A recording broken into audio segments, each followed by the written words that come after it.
Adam Silver just sent shockwaves through the WNBA by delivering a clear message about Caitlin Clark that her trolls absolutely did not want to hear.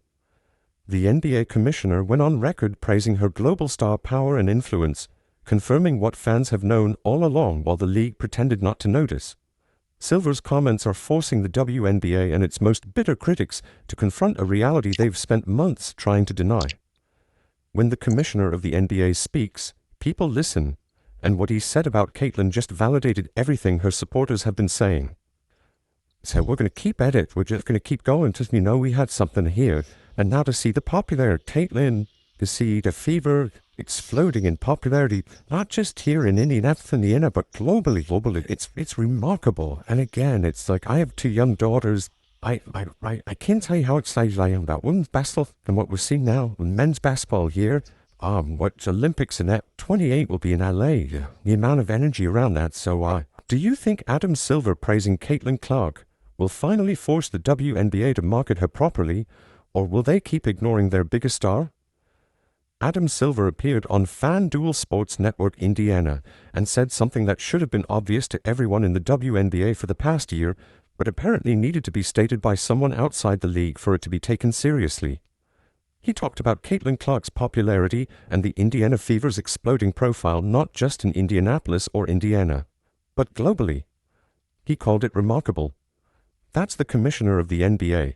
Someone who understands star power and global reach better than almost anyone in sports, explicitly confirming that Caitlin Clark is a phenomenon that extends far beyond women's basketball.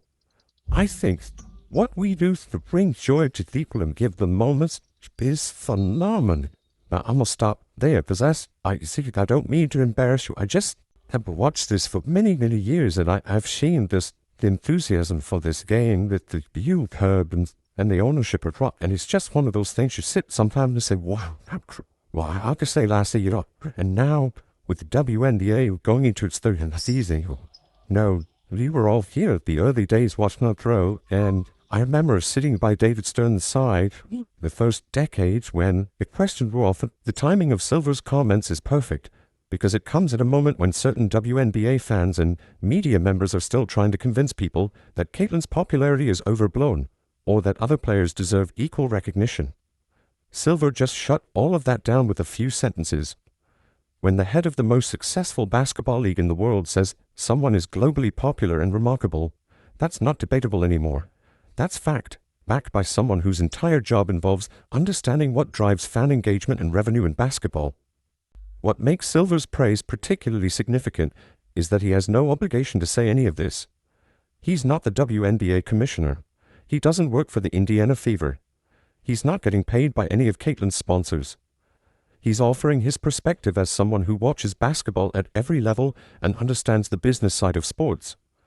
When he says Caitlin's reach is global, he's making an observation based on data, viewership numbers, merchandise sales, and all the metrics that matter in professional sports.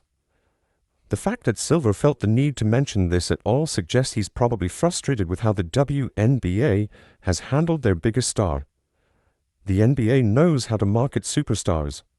They built an entire global empire by elevating players like Michael Jordan, LeBron James, and Steph Curry. They understand that you don't hide your best players or pretend that everyone is equally important when one person is clearly driving the bus. Silver watching the WNBA fumble the marketing of someone with Caitlin's appeal must be painful for him. Silver's comments about the Fever exploding in popularity globally are also important because it proves that Caitlin's impact isn't limited to casual fans or people who just started watching women's basketball. The Fever as an organization are benefiting massively from having her on the roster. Merchandise sales are up. Television ratings when they play are up. Attendance both home and away is up. International interest in the team has skyrocketed.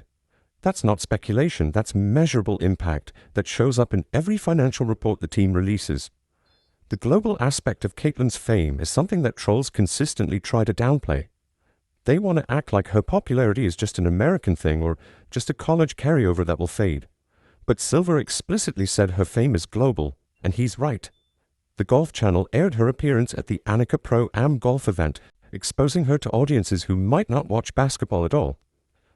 That kind of crossover appeal is incredibly rare in sports, and the WNBA should be doing everything possible to capitalize on it. Sportico's recent ranking of the highest-paid female athletes backs up everything Silver said. Caitlin came in at number 6 globally with $16 million in earnings, and she's the only team sport athlete on the entire list. Tennis players dominated the rankings because tennis has always had better prize money and endorsement opportunities. But Caitlin cracked the top 10, despite playing in a league with a salary cap that severely limits how much she can make from actually playing basketball.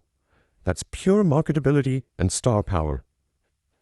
The breakdown of Caitlin's earnings is absurd when you think about it. Her WNBA salary and bonus totaled $119,000. Everything else, over $15 million, came from endorsements. That means brands are paying her more than 100 times what the WNBA pays her because they recognize her value in ways the league apparently still doesn't.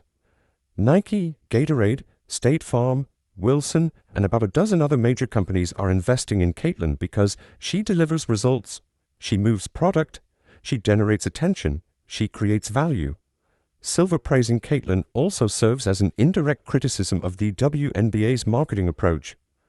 The league has been walking a tightrope trying to promote Caitlin without making other players feel overlooked. That's led to situations where the biggest star in the league isn't featured as prominently as she should be in marketing materials or league promotions. Meanwhile, Caitlin's individual sponsors are plastering her face everywhere because they understand basic marketing principles that the WNBA apparently struggles with. The trolls who have spent all season trying to diminish Caitlin's importance are now faced with Adam Silver's endorsement of her global star power. They can try to argue with fans. They can try to argue with media members. But arguing with the NBA commissioner is a different level of delusional. Silver has access to data and insights that random people on social media don't have. When he says someone is globally popular, he's not guessing. He's stating a fact based on information that backs it up. What's particularly entertaining about Silver's comments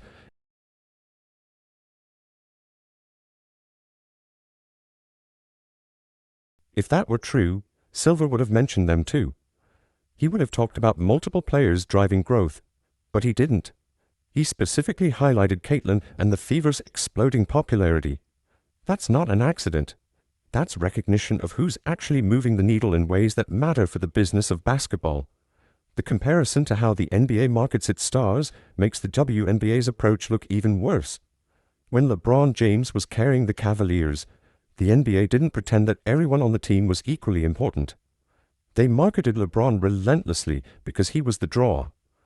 When Steph Curry and the Warriors were dominating, the league built entire campaigns around them. The NBA understands that you ride your stars as hard as you can while they're at their peak. The WNBA seems afraid to do that with Caitlin, and Silver's comments suggest he's noticed. Caitlin playing only 13 games last season due to injuries makes her maintaining this level of popularity even more impressive. Most athletes who miss that much time see their endorsements and public profile decline. Caitlin's actually grew. She went from $11 million in earnings to $16 million while barely playing. That's unheard of in professional sports. It shows that her value isn't just tied to on-court performance. It's tied to who she is as a person and as a brand. The Golf Channel broadcasting her appearance at a golf event is another example of the crossover appeal Silver was talking about. Golf fans, who might never watch a WNBA game, now know who Caitlin Clark is because she showed up at their event and the network decided it was worth airing. That's the kind of mainstream recognition that most WNBA players will never achieve, regardless of how good they are at basketball. Silver's comments also put pressure on the WNBA to step up their marketing game. They can't keep pretending that promoting Caitlin more aggressively would somehow hurt the league. The NBA commissioner just confirmed that she's globally popular and driving interest in ways that benefit everyone. The league needs to stop worrying about hurting feelings and start maximizing the value of having someone with Caitlin's appeal in their league while they still can. The Nike signature shoe deal that launches in 2026 is going to be another huge moment. Silver mentioned popularity exploding, and that shoe release is going to prove his point. Women's basketball shoes have historically struggled to sell compared to men's shoes, but Caitlin's shoe is going to change that narrative. Everything associated with her name sells out immediately. The shoe will too, and it's going to force the WNBA to acknowledge what Silver already has acknowledged, that they have a once-in-a-generation star. The fact that Caitlin is the only team sport athlete in the top 15 highest paid female athletes globally deserves to be repeated because it's that significant. Women's soccer, women's hockey, softball, volleyball, all of those sports have athletes who are famous and successful. None of them are making what Caitlin is making. That's not luck. That's not media bias. That's the market recognizing someone with transcendent appeal and investing accordingly. Silver's praise also validates what Fever fans have been saying all along. They've been frustrated with how the WNBA markets the league because they can see that Caitlin isn't being promoted the way she should be. Now the NBA commissioner is essentially agreeing with them. The Fever's popularity is exploding globally, and that growth is directly tied to having Caitlin on the roster. The team understands her value even if the league doesn't always act like it. The trolls who constantly argue that multiple players deserve equal credit for the WNBA's growth are going to have a hard time spinning Silver's comments. He didn't say multiple players are driving growth. He specifically mentioned Caitlin and the Fever. That's a clear statement about who's actually responsible for the league's rising profile. Other players contribute, obviously, but pretending they're all equally responsible is dishonest, and Silver just called that out whether he intended to or not. What's also interesting is thinking about why Silver chose to make these comments now. He could have stayed silent about the WNBA entirely. It's not his league. But he went out of his way to praise Caitlin's global reach and the Fever's popularity. That suggests he wants the WNBA to succeed, and he recognizes that success depends on properly leveraging their biggest star. It's advice they should take seriously. The global aspect of Caitlin's fame is going to keep growing too. She's 22 years old. She's going to be playing basketball at a high level for at least another decade. Every year she's in the league, her profile is going to expand into new markets and new demographics. Silver, recognizing that growth trajectory and calling it remarkable, shows he understands where this is headed. The WNBA should be planning for Caitlin to be the face of women's basketball globally for the next 10 years minimum. The contrast between how Caitlin's individual sponsors treat her versus how the WNBA markets her is getting harder to ignore.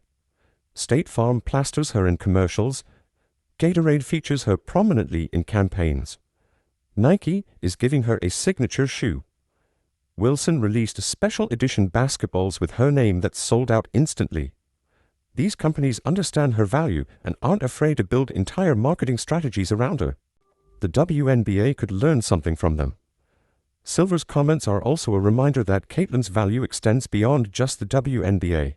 The NBA commissioner praising a WNBA player is significant because it shows respect across leagues and recognition that what happens in the WNBA matters to basketball as a whole. Caitlin, growing the game benefits everyone involved in basketball, from youth programs to professional leagues. Silver gets that, and his comments reflect appreciation for what she's doing for the sport overall. The message to trolls in Silver's praise is clear, even if it wasn't explicitly stated. Stop trying to diminish what Caitlin has accomplished.